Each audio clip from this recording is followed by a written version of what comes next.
নমস্কাৰ, মই চক্ৰপাণী পৰাশৰ আৰু মই আছো হেমন্ত বিজয় মহন্ত ডাঙৰীয়াৰ ঘৰত বাসগৃহত। নমস্কাৰ। খুব ধুনীয়া এটা পৰিৱেশ আৰু তেখেতৰ লগত এটা খুব ধুনীয়া পডকাষ্ট হ'ল আৰু তেখেত এগৰাকী মই কৈছোৱেই যে তেখেত এগৰাকী অৱসৰপ্ৰাপ্ত আয়কৰ আয়ুক্ত আছিলে আৰু যথেষ্ট সফল এগৰাকী ব্যক্তি, গহপুৰৰ সুসন্তান আৰু তেখেত শেহতীয়াকৈ ৰাজনীতিত প্ৰৱেশ কৰিছে আৰু এইবাৰ তেখেতে গহপুৰৰ পৰা কংগ্ৰেছৰ প্ৰাৰ্থী হিচাপে প্ৰতিদ্বন্দ্বিতা আগবঢ়াব বিচাৰিছে আৰু তেখেতৰ ঘৰলৈ আহি মই কেইখনমান ফটোত চকু পৰিল আৰু যিকেইখন ফটোৰ বিষয়ে মই জানিব লাগিব আৰু তেখেতে গীতাত অধ্যয়ন কৰে। হয়, কৃষ্ণ।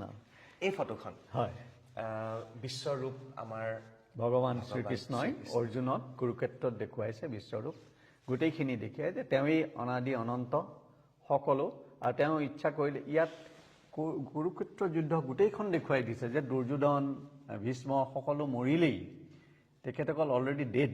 চ' অৰ্জুনে মাত্ৰ বাণ মাৰি তেওঁলোকৰ শৰীৰটো শেষ কৰিব লাগে। So' he is the creator, he is the destroyer, he is the administrator. সেইটোৱে বিশ্বৰূপৰ গোটেইখিনি দেখুৱাইছে। হয়, এনে 4খন ফটো আছে। এইখন 1 নম্বৰ, 2 নম্বৰ মই মাজে মাজে কথা পাতি ইখন ফটো হয় হয় হয় কৰ্ম কৰি যাব লাগে। য়েছ, কি শিকায় কৰ্ম? চাওক, ভগৱানে গীতাত কৈছে ন হি কচ্ছিত ক্ষণমপি জাতু তিষ্ঠতি অকৰ্মণ্যকৃত।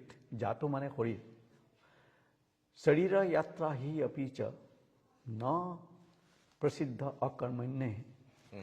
তাৰমানে কৰ্ম নকৰাকৈ শৰীৰটো যাত্ৰা, শৰীৰৰ যাত্ৰা সম্পূৰ্ণ নহয়। আমাৰ শৰীৰটো এটা যাত্ৰা। জাতুৰ যিটো জীৱৰ যিটো শৰীৰটো, এইটো এটা যাত্ৰা। গতিকে আমি কৰ্ম কৰিবই লাগিব। কিন্তু এতিয়া কৰ্ম আমি কাক কম, কোনটো কৰ্ম কৰিম সেইটো আছেনে? ভগৱানে গীতাটো কৈছে আকৌ যে তস্মাৎ শাস্ত্ৰ প্ৰমাণতে কায়ৰ অকায়ৰ ব্যৱস্থিত জ্ঞাতা শাস্ত্ৰ বিধান উক্তম কৰ্ম কৰ্তুম ইহ অৰ্চসি।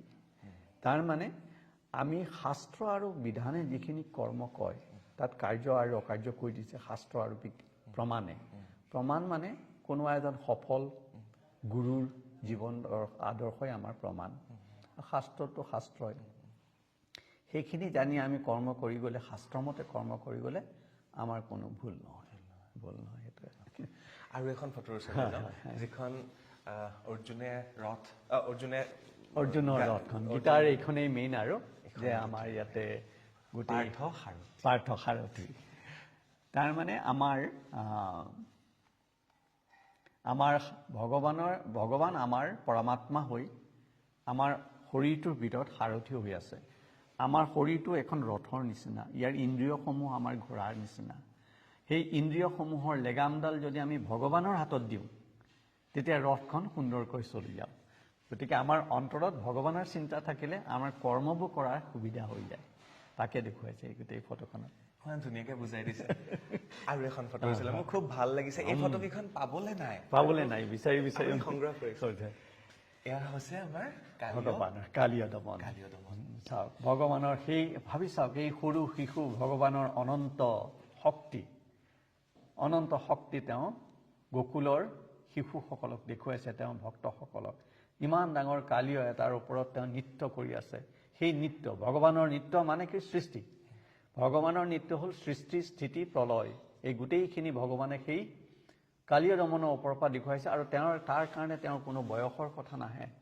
সেই 7 বছৰ বয়সতে, 6 বছৰ বয়সতে তেওঁ সেইখিনি কৰি দেখুৱাইছে। গতিকে ভগৱানৰ শৰীৰটো সাধাৰণ মানুহৰ শৰীৰ নহয়। এইটো বুজায়। আমি যে ভগৱানক আমাৰ সাধাৰণ মানুহ বুলি ভাবিও সেইটো ভুল কথা। তেওঁ পৃথিৱীত বিভিন্ন আকাৰে জন্ম হৈছিল। আৰু এখন ফটো দেখুওৱা আছে নৰসিংহই বধ কৰিছে হিৰণ্যকশিপুক।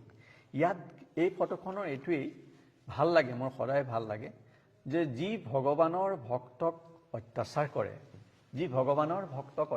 কৰে তাক ভগৱানে কেনেকৈ ধ্বংস কৰে। ভগৱান কিমান ক্ৰোধান্বিত হৈ যায়। নৰসিংহৰ যি খং, যিটো ক্ৰোধত তেওঁ হিৰণ্যকশিপুক বধ কৰিছিলে, হাতেৰে আঁচুৰি পেলাইছিলে। তেওঁ নৰসিংহ হৈ কিয় আহিল সেইটো আখ্যান বেলেগ, সেইটো বেলেগ কথা। কিন্তু নৰসিংহই মাৰাটো এইটোৱে দেখুৱাইছে যে ভগৱানৰ ভক্তক যদি অত্যাচাৰ কৰে ভগৱানে কেনেকুৱা ৰূপ ল'ব পাৰে, সেইটোৱে এই ফটোখনত বুজাই দিছে।